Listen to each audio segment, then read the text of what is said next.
मैत्रिणींनो, रंजना किचनमध्ये तुमचं अगदी मनापासून स्वागत आहे. आज आहे आता लाल मिरच्या घेतलेल्या आहेत, त्या स्वच्छ पाण्याने धुवायच्या आहेत. धुवायच्या याच्यासाठी आहेत, फवारणी करतात मिरच्यांवरती, कीड लागू नये म्हणून औषधं कीटकनाशक मारतात, म्हणून छान स्वच्छ धुवून घ्यायचे आहेत आपल्याला.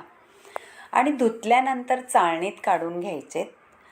पाणी पूर्ण निथळून द्यायचं आहे. त्याचं थोडंसं आपण हवेवर ठेवायचं आहे, म्हणजे पाणी निथळून जाईल त्याचं छान असं. पहा किती त्याच्यामध्ये कचरा किंवा असं निघालेलं आहे. छान असं आता ते सुकलेल्या आहेत मिरच्या, पाण्याने होत्या त्या, सुकून गेले पाणी. आता आपण छान कपड्याने पुसून घेऊ. कपड्याने पुसल्यामुळे त्यातलं पाणी अजिबात राहणार नाही, थोडंफार असेल ते सुद्धा निघून जाईल. पहा, मी पुसून तर घेतल्याच होत्या, तुम्हाला दाखवायसाठी मी पुसायच्या कशा त्या दाखवल्या. आणि चिराही घालून घेतलेल्या आहे. 2-4 मिरच्याच मी ठेवलेल्या आहे चिरा पाडायच्या तुम्हाला दाखवायसाठी. पहा, ह्या अशा चिरा घालून घ्यायच्यात आणि त्यातलं आपल्याला बिया काढून घ्यायच्यात. बिया त्या व्यवस्थित काढायच्यात, कारण ठेवल्या तरी काही नाही, कारण आपल्या ह्या मिरच्या तिखट नाही आहेत, अजिबात तिखट नाही मिरच्या. आणि बिया याच्यासाठी काढायच्या का त्यात दाताखाली आल्याने हे होतात, थोडं दाताला तिखटपणा लागतो बियांचा, म्हणून आपण सगळं असं काढून घ्यायचे आहेत. थोड्याशा राहिल्या तरी काही प्रॉब्लेम नाही त्याचा, छानच लागतात त्याच्यामध्ये खायला. पहा, आपल्या मिरच्याचं एक आपल्याला रेसिपी बनवायची आहे, खूप सुंदर अशी होते आणि वर्षभर टिकणारी होते. वर्षभर याच्यासाठी टिकवायची आपल्याला हमेशा अशा लाल मिरच्या भेटत नाही, ह्या सीझनलाच ह्या मिरच्या भेटतात, म्हणून आपल्याला एक त्याच्यापासून रेसिपी बनवायची आणि खूप सुंदर अशी रेसिपी चवीला होते. आता सगळ्या मी चिरा पाडून घेतलेल्या आहे. आपल्याला आता त्याच्यासाठी काय मसाले लागत आहेत ते पाहायचे आहे. पहा, मी एक धणे घेतलेले आहे, कलोंजी घेतलेली आहे, मोहरीची डाळ घेतलेली आहे, आमचूर पावडर घेतलेले आहे, बडीशेप घेतलेली आहे आणि मेथी दाणे आणि जिरं असं सगळं घेतलेलं आहे. हे आपल्याला मसाले छान त्याच्यामध्ये घालायचे आहेत आणि त्याच्यासाठी आपल्याला भाजून घ्यायचे आहेत मसाले. मी धणे घातलेले आहे, गरम झालेलं आहे पॅन, आणि धणे घालून घेतलेले आहे. धणे छान असे झालेले आहे, लालसरपणा आलेला आहे त्याचा छान घोळून. आता मी मेथी दाणे घातलेले, ते सुद्धा छान असे घोळवायचे आहे आणि गरम करून घ्यायचे, भाजून घ्यायचे आहेत आपल्याला. एक एक करून असे सगळे मसाले आपल्याला भाजून घ्यायचे. आता थोडं घेतले आहे परतून, आता बडीशेप परतून घ्यायचे आपल्याला. बडीशेपचा स्वाद एकदम मस्तच येतो ह्या रेसिपीमध्ये, दाताखाली आली का अप्रतिम असा स्वाद लागतो. ह्या बडीशेपचा भाजतानेच सुगंध एकदम मस्त सुटतो. आता जिरं मी घालून घेतलेलं आहे, ते सुद्धा छान अप्रतिम भाजून घ्यायचं आहे. जेवढं तुम्ही व्यवस्थित मंद आचेवर भाजाल तेवढ्या ह्या रेसिपीला सुगंध छान सुटलेला असतो. आता कलोंजी पण घालून घेऊ. कलोंजी म्हणजे कांद्याचं बी.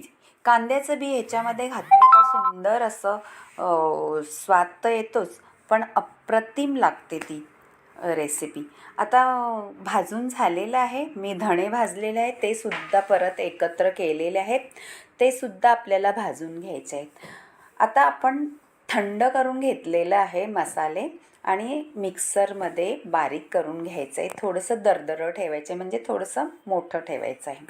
छान असं वाटून घेतलेलं आहे. पहा, थोडंसं असं ठेवलेलं आहे मोठं मोठं. आता मी ओवा घालून घेते, 2 चमचे, छोटे 2 चमचे घालायचे आहे.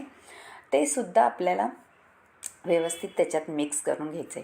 आता आमचूर पावडर घातलेली आहे आणि डाळ मोहरीची ती सुद्धा घालून घेतलेली आहे.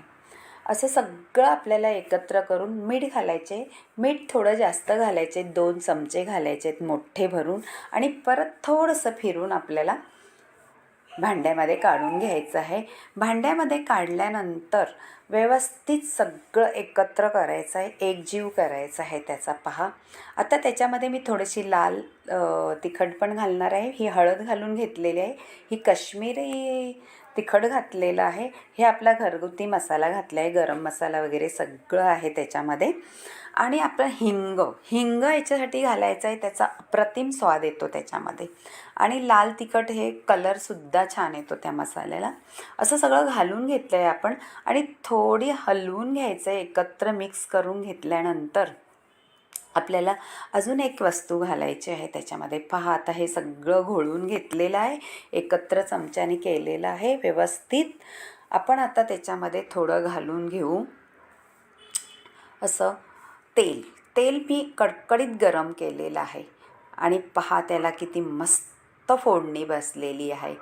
आणि याच्यासाठी मी नंतर घातलेलं आहे पॅनमध्ये, कारण ते जळू नये म्हणून मी पहिलं कडकडीत तेल आपली फोडणी करायची अशी म्हणून मी पॅनमध्ये घालून घेतलेलं आहे, म्हणजे ते व्यवस्थित त्याचं टेक्स्चर येईल त्याला आणि छान असं खमंग स्वाद सुटेल त्याचा, मस्त भारी लागणार आहे.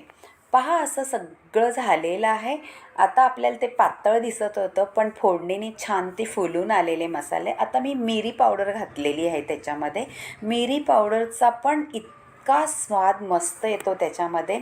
असं सगळं आपल्याला घोळवून घ्यायचं, कारण आपले आता मसाले छान फुलून आलेले आहेत गरम कडकडीत तेलामुळे.